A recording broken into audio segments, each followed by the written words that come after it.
Hi, this is Kyle Stedman. If you're watching this, I think you're probably in one of my classes, and I've asked you to make a research map. And I want to talk a little bit about what a research map means, but a little more even how to go about doing it. So first, what I want to do is get to our library databases. I'm on the new rockford.edu site in March 2015, at least it's new, and there's always a library button at the top. So I'm going to click that library button, and then from there, I'm going to click this Search All Resources button.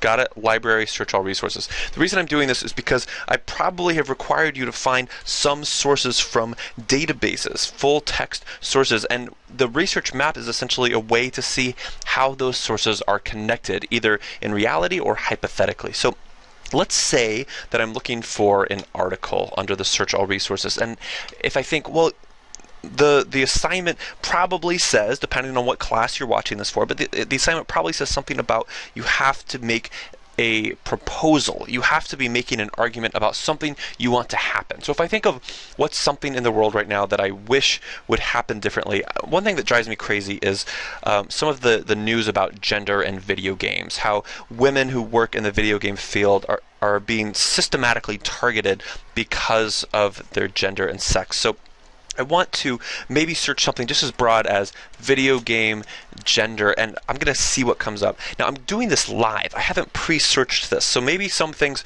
will mess up. I'm not really sure. What I'm hoping to find here, ideally, is that I'm hoping that something will show me, I'm hoping I'll find a really, really solid source that can be maybe a core or how do I say it, a really important node in my network, a really important location on my research map. Now I see when I did video game gender, I'm getting 3,864. Well, let's say right now, depending on the class, this might or might not be a requirement. Let's say I want to search for scholarly peer-reviewed articles. I want to know what scholars are saying about video games and gender, and I want ones that I can get the full text right now. I know that's not always the best decision. I know interlibrary alone is great. Right now, I just want ones I can actually read the whole thing. Okay. Let me just browse through here what I see a little bit, and I wonder how it's being organized. Right now, it's relevance, meaning it's putting at the top ones that they think are most likely to be about video games and gender. And right now, I kind of want date newest at the top. I want to see out of these 1500s, what's the newest things people are saying about this. And you see right away, I'm seeing something from the Journal of Broadcasting and Electronic Media in March 2015. Okay, great. It's not easy being one of the guys. Hey, that looks like a really interesting one. Let's say I click into that and I see this PDF and I think, okay, this actually looks like something that might really be useful. Remember, I'm doing this live, so I haven't had a chance to actually read this, so I don't really know if this is the perfect one for me or not. But right now, let's kind of assume / hope that it will be. You can see it's taking a long time to download. So, aha. Okay. Let's read the abstract. Interactions in online environments are influenced by many of the same gender and sexual stereotypes that people use in offline interactions. However, less research has examined systematically how the traits of an avatar and the avatar's user interact to influence their... Okay, so what I like about this abstract is it's doing what typically abstracts and scholarly pieces do. It says, hey, there's kind of this thing that we all know about, and now let me tell you what I'm going to add that's new here, what gap I'm talking about. Research hasn't systematically talked about how the traits of an avatar, in other words, the part of you that is seen in a game, affects things like this. So let's say this is an awesome one that I want to use. Well, what I'm going to do is a couple things. One, I'm going to grab this full citation to it while I'm here. I'm going to click this little cite button. I use MLA, so I'm just going to grab this formal MLA citation. I have a notes document open here. It's a Google Doc, so I can get to it from any computer. Well, that's not what I wanted at all. Let me make sure I copied that. Copy, paste. It looks kind of ugly. In Google Docs, if you highlight and hit Control/, it'll get rid of all that fancy stuff. But it also got rid of the italics, which is part of my citation. Do I normally care about things like italics at this stage? No, of course not. But I'm trying to be neat as well. So this is one that I found.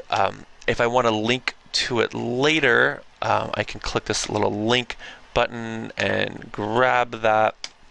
Maybe put that in there, not as part of the formal citation, but as if I can't find it. Okay, that's there. Here's the really interesting thing. What I'm really actually interested in doing. That's just me keeping track of it.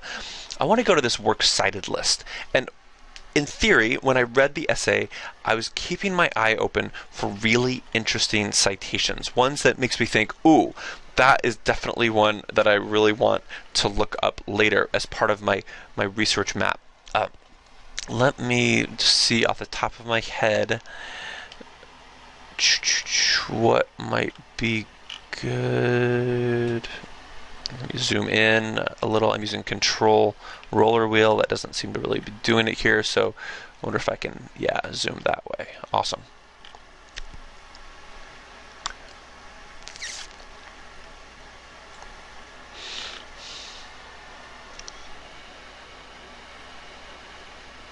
What's interesting is I'm seeing these have a lot more to do off the top of my head with gender than video games. And isn't it interesting how so often that's how people cite each other? They cite a lot of things from different scholarly worlds. So maybe I'll make notes here. I'll kind of add like cites lots of stuff on gender, not just stuff on video games. And then the authors, I'll make that all caps, the authors apply that research to video games.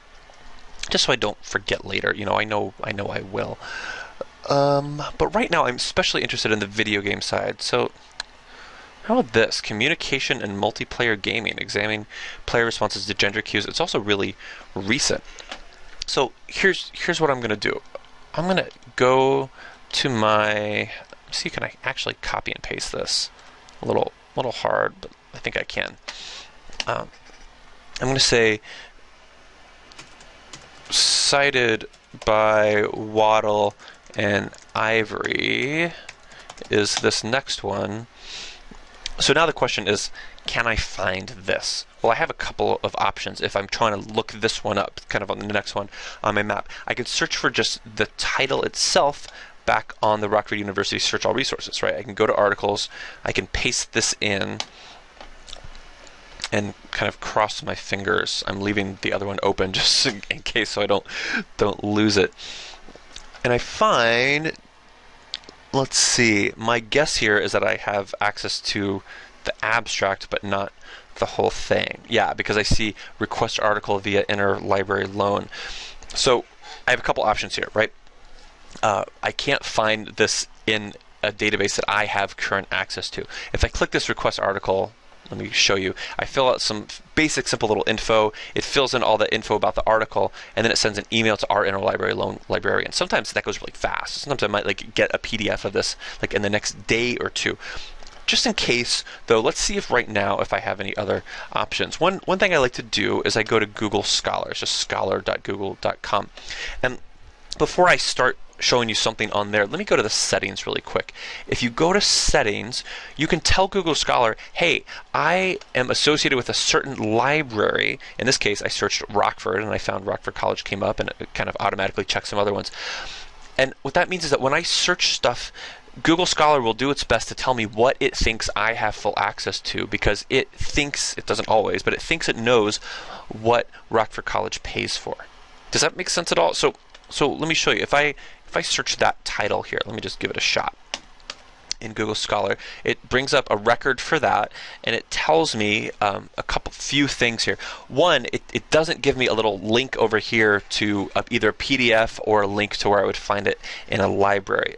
If I did have that, let me just do a broader one. If I did like gender and video games, sometimes it'll be like, hey, you can get this PDF. You can get this PDF right away. Sometimes it'll be like, well, I don't have a PDF, but you can get an HTML. And you see sometimes it's kind of blank there. If I keep going through that, though, sometimes, and I'm not seeing any right now, sometimes it'll say like hey, we think you have access to this from your library. And, oh well, maybe I'm just reading it wrong. In any case, just so you know, that's the one cool way Google Scholar works. So let's put this down right now as a potentially interesting article that I can't find, read right now. I mean, I don't know if you've ever done this. Sometimes if I'm like, I wonder if someone else has put that online, I'll put the title of the article in quotation marks and search for that. and it gives me 430 hits, everyone who's mentioned that. What if I'm looking for a PDF of it? I can just do file type PDF. I don't think... Well, what do you think about this? Is this it? Communication and multiplayer games. Yeah, it's saying, hey, you can get to this if you log in. And I'm like, well, shoot, I don't have the ability to see that, so never mind. But sometimes someone's put it up and you can find it, you know, it's how it is. So I'm going to say this is potentially interesting. What's interesting with Google Scholar, though, do you see that I can see that this was cited by 20? And sometimes that's a really interesting way to see what else, how a piece of work has been essentially moving through the citation networks. I mean, this is a 2013 article, and it's already been cited 20 times. So that makes me think maybe this is a big deal. I don't know. And maybe after I search that, well, look at this. I get some other things that I do have access to. So, investigating a supportive online gaming community as means of reducing stereotype, threat, vulnerability across gender. Heck yes, that sounds really interesting. So let me click that PDF. Oh, it's going to make me download it. Okay, let's do that. I'm going to save it in my downloads folder. It's going to think about it. I'm going to open it. Okay. Well, now I don't have the formal citation of this one, really simple, but I'll still kind of make my next note in here. I'll make sure that I only use spaces to say whole new record. If I really want to make it cleaner, I can do like insert horizontal line. That's my favorite Google Docs trick. And I've got this one here, and I'll add the point that it was, let's see, it also cites Kuznikov and Rose above. So now we have kind of two articles that are both citing this one that came earlier. So I mean, who knows how I want to represent that online. Also, I'm kind of curious, like, does this one, do these folks here, what are their names, Richard and Hoadley, do they quote Waddle and Ivory? Like, who came first here? Probably not. Or do Waddle and Ivory quote Richard and Hoadley? I mean, let's just see if I go in. They don't. Okay, so far there aren't any kind of interesting cross connections here, but I can imagine sometimes there might be. So I read this, and let's say I read it, and I'm like, oh my goodness, this is the most amazing thing ever. This has helped me understand gender in video games so much. Well, then I kind of have a choice now, right? I found 3 different things I could add to my map. Now the question is kind of, what next? Am I more interested in following some of the leads in here, more interested in following some of the leads from this other one? This is where I can't do it without reading, right? I have to have some experience of actually poking around and seeing, not just faking it like I am now, but finding what really is the core of what I want to say. What do I read and gives me a gut emotional reaction? Where do I read something and I say, oh my goodness, that is a crazy idea, and I'm so mad by that, or I'm so excited by that, or I think someone is right on the right track, but I have something new to add to it. In other words, if we're saying what all these people say, then what do I have to say in response? That could be a really cool guide towards a next step in making this research map really go somewhere. Now, depending on the class, I probably gave you a number of nodes, a number of articles that should be part of your maps. So I'm not going to go into like some of those details because those might change over the semesters. But do you see the core of what your process should or could be like here? It might be slow, right? Maybe I want to get one of these and slow down and read it and really take my time before I dive in and figure out where I want to go next. I also want to remind you how careful note-taking will really help you here. You see, some of this I didn't do as well as I could have. Like, for goodness sakes, if I want to get back to this PDF later, I better put that in my notes. Oh, I saved it. Okay, well, I guess I could just get it here. I wonder if I click that, what happens? It's the same thing.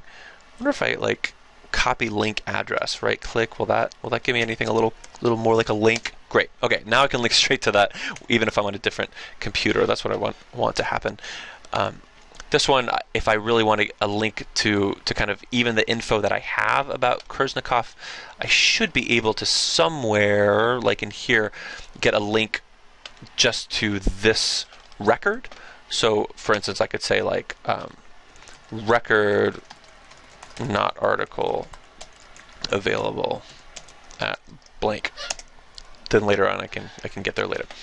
Okay, is this helping at all?